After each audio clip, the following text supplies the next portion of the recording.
Hello, I'm Mercedes Stephenson, and this is the West Block Politics, Perspectives and Players. The Royal Canadian Mounted Police are facing allegations of systemic racism from many Indigenous communities across this country.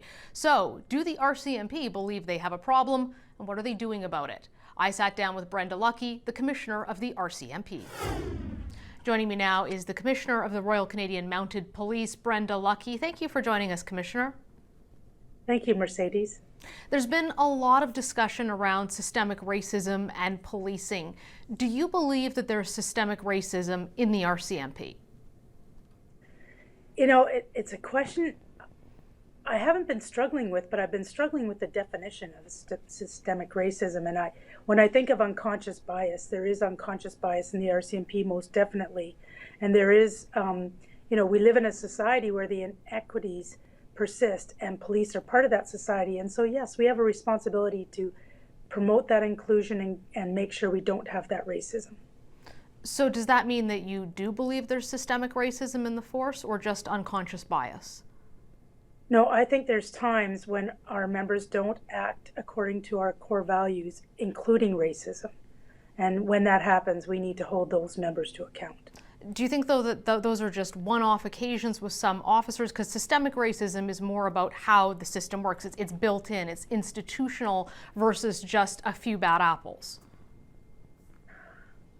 I can't say for sure. You know, we put in policies and procedures so to make sure we don't have systemic racism.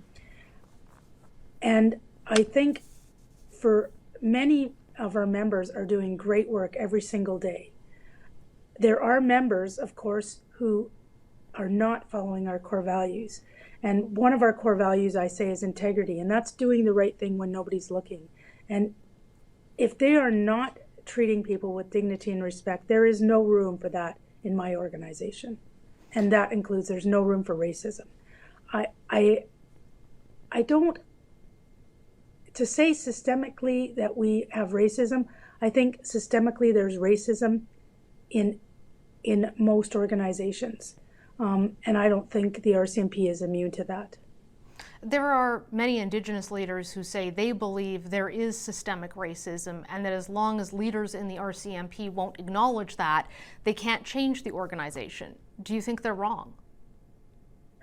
Well, one thing I do think they're wrong about is our will and our ability to change.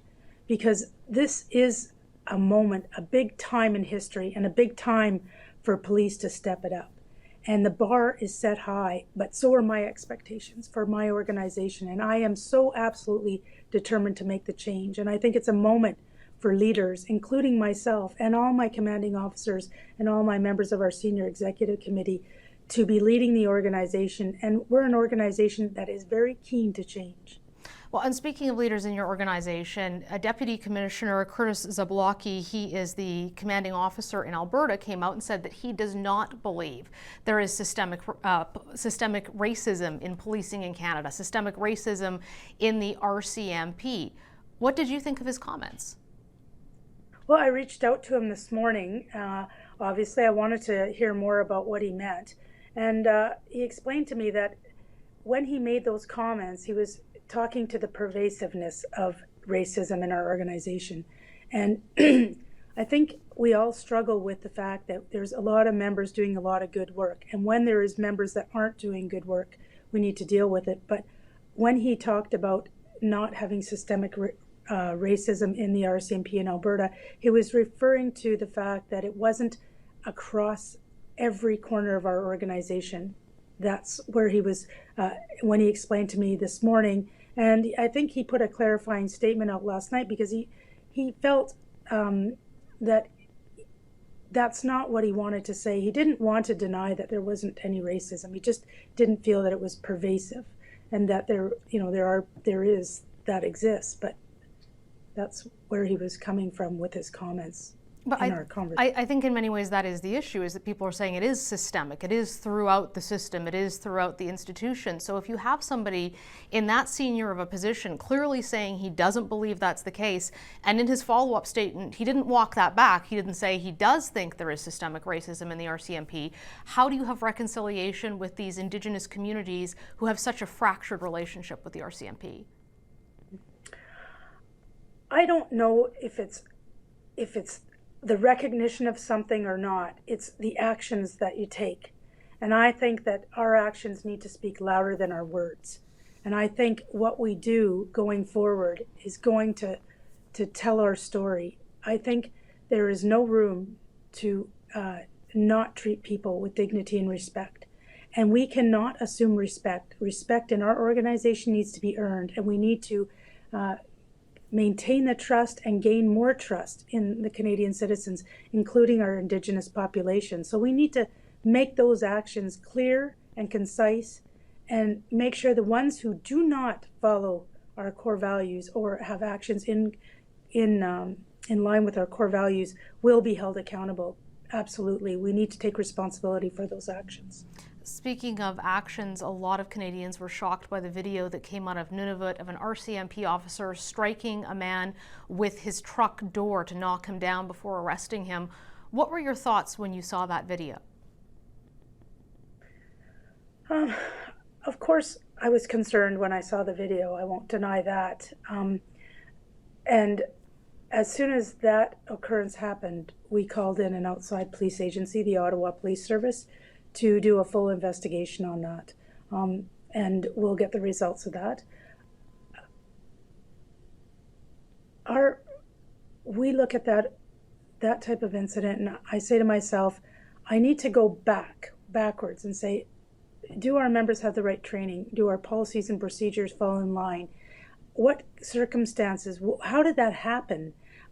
We have, like our commanding officer in the North has mentioned in a previous interview, we have members who are working around the clock. And I'm not saying that's an excuse, but I'm just trying to find how this can happen and how we have to stop it from happening again, because it's not acceptable. Well, and it's certainly not the first allegation, and in this case it's caught on video, against an RCMP officer. A lot of people wonder, especially in these remote communities, when there's not video, what's going on? Yeah, you're absolutely right. But I go back to what I said earlier, our core values. I also go back to, and this is not making, trying to justify things, but to give you some context, we receive more than 3 million calls a year. And out of those 3 million calls, 99.9% have no use of force option at all. It's under 1% that we use use of force. And actually, those numbers have been declining in the past 5 years. And I think it's because we've spent a lot of time on crisis intervention, de-escalation training, which is all the things that happen before a use of force option, and trying to connect with that person who is in crisis. And I think it's made a difference. But one incident, Commissioner, complaints against the RCMP have been going up. Over the past year, they went up by 13%. Are you concerned that the RCMP is losing the trust of Canadians? I'm always concerned if we're going to lose the trust of Canadians. So it's my job as the leader of the RCMP to ensure that doesn't happen. And we need to take actions that increase that trust. Commissioner, I want to ask you about the move to defund the police, which involves some money going to other social agencies instead of police budgets. A lot of people say that the RCMP are already underfunded. Do you support that move to defund the police? What I do support is us working better with those social agencies, because there are going to be times when a person's in crisis that you cannot send a mental health practitioner in when a person's in crisis and it's just too dangerous. So we need to work better together, maybe embedding mental health practitioners in with the RCMP, which we have done in some communities. But we do also welcome thoughtful and constructive discussion on possible reform of our public safety systems. But I do say that discussion needs to be informed and evidence-based with us at the table. The RCMP largely police themselves. You as the commissioner determine whether or not complaints have value. Do you think it's time for there to be civilian oversight? We don't police ourselves in all aspects. There are parameters as soon as an incident happens, an outside agency such as a serious incident response team is called in most of the provinces have those teams. Public complaints go to the Civilian Review Complaints Commission. But you determine if they're valid. The RCMP determines if those complaints are even substantiated to be investigated. Not all complaints, no. People can go directly to the CRCC. Often, in the first instance, we will review that complaint and investigate the complaint in the case of a public complaint. But the person always, if they are not satisfied with the outcome of that complaint, the last line in any of the letters that we send say, if you are not satisfied with this outcome, please contact the CRCC and the address and phone numbers provided. I'd like to touch on Nova Scotia as well. There's been a lot of questions about the RCMP response there, including from fellow police chiefs in the surrounding forces like Truro, who say they were not made aware of what the shooter was wearing, that he was out on the loose, and that may have cost as many as 5 lives. Do you think the RCMP made some serious mistakes in their response in Nova Scotia? It's way too early to determine that, Mercedes. We need to take... Well, it's been over a month. Yeah, but there will be a full review of that incident, and we ourselves do reviews on parts of those incidents, and there will be a coroner's inquest, and I believe that both the federal government and the provincial government are talking about a review of the entire incident from start to finish. Do you think that those fellow police chiefs in places like Truro should have been informed that there was an active shooter out?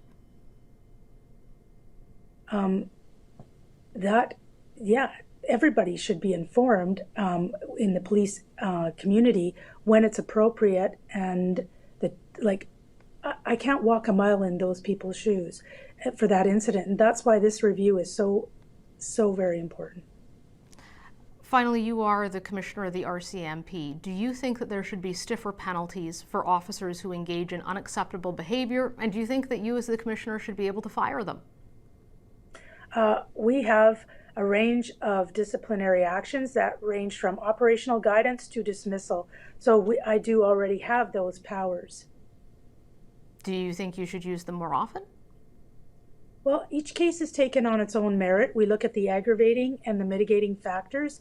And we have in the past, we average on approximately 17 to 20 members a year that leave the force because of their actions. Lastly, it's been 9 months since we found out about the Cameron Ortis breach, one of the biggest national security breaches in Canadian history. The RCMP said you were looking into your security protocols. Has anything changed with how you handle information internally? We've done a couple of reviews. One review on the actual handling of the information is still underway.